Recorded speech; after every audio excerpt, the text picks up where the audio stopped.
शीर्षक का नाम है दोस्ती से ज्यादा निष्पक्षता। कबीर और अली से ज्यादा एक दूसरे से अलग कोई दोस्त नहीं हो सकता था। कबीर एक मिलनसार और रंगीन मिजाज का व्यापारी था।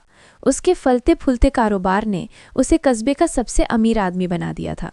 दूसरी ओर अली एक शांत स्वभाव का व्यक्ति था। वो गरीब भी था और उसकी छोटी सी जमीन से उसके परिवार का पेट भी मुश्किल से भर पाता था। फिर भी दोनों की दोस्ती उतनी ही मजबूत थी जितनी उनके बीच भिन्नताएं थीं। शायद ही कोई ऐसा दिन होता था जब वे दोनों ना मिलते हों। जब भी उनके बीच कोई बात साझा करने को होती थी, चाहे अच्छी हो या बुरी, वे हमेशा एक दूसरे से सलाह लेते थे। कबीर के एक चाचा थे। अत्यंत दुर्बल होने के कारण वे वृद्ध व्यक्ति स्वयं की देखभाल करने में असमर्थ थे। कबीर ने अपने चाचा की देखभाल करने का प्रस्ताव रखा, बशर्ते वे अपनी सारी संपत्ति कबीर को दे दें। वृद्ध व्यक्ति ने अपनी संपत्ति और घर कबीर को दे दिया और उनके साथ रहने लगे। जल्द ही कबीर और उसकी पत्नी बूढ़े व्यक्ति के साथ बुरा बर्ताव करने लगे। वे उसका उपहास करते, उसे मुश्किल से ही खाने को देते और उसके साथ बहुत निर्दयता से पेश आते।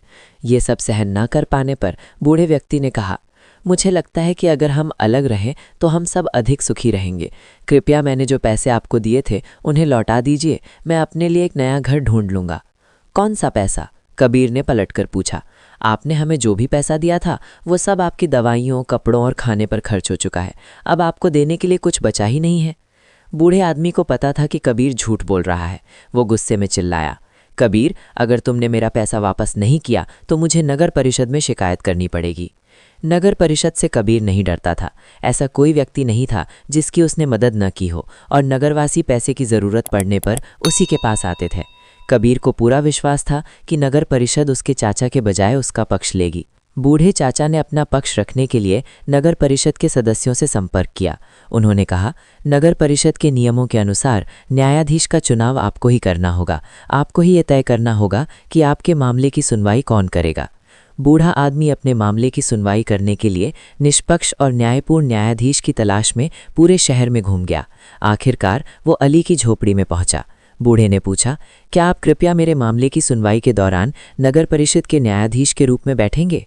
मैं आपकी इच्छाओं का सम्मान करता हूं महोदय, लेकिन कबीर मेरा सबसे प्रिय मित्र है, अली ने कहा।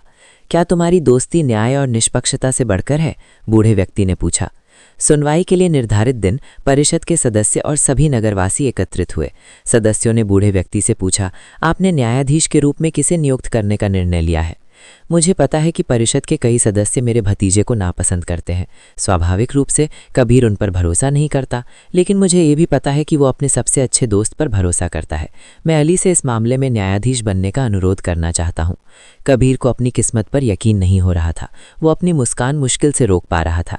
अली, जिसे अभी भी अपनी असहज स्थिति से निकलने की उम्मीद थी, ने गंभीरता से कहा, चाचा जी, आप जानते हैं कि कबीर और मैं अच्छे दोस्त हैं।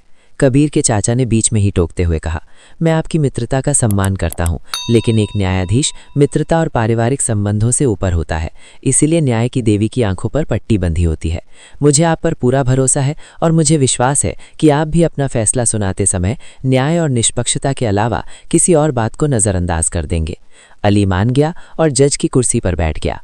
कबीर, तुम मेरे बचपन के दोस्त हो, लेकिन कानून की नज़र में तुम और तुम्हारे चाचा एक ही स्थिति में हो। तुम दोनों को अपना बचाव करने का मौका मिलेगा। तुम्हारे चाचा ने जज और वकील के सामने शिकायत दर्ज करा चुके हैं। अब तुम अपना बचाव कर सकते हो। कबीर मन ही मन मुस्कुराया और परिषद को अपनी कहानी का अपना पक्ष बताया।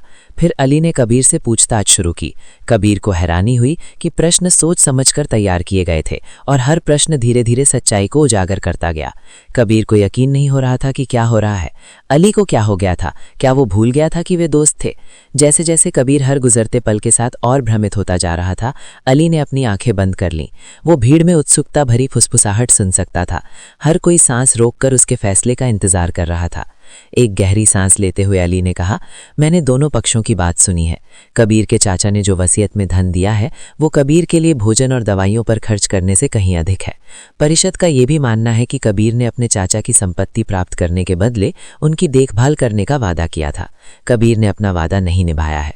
परिषद कबीर को आदेश देती है कि वो अपने चाचा को दे धन लौटा दे और उन्हें नया घर ढूंढने में मदद करे। ये कहानी मुंशी प्रेमचंद की एक कहानी से रूपांतरित है।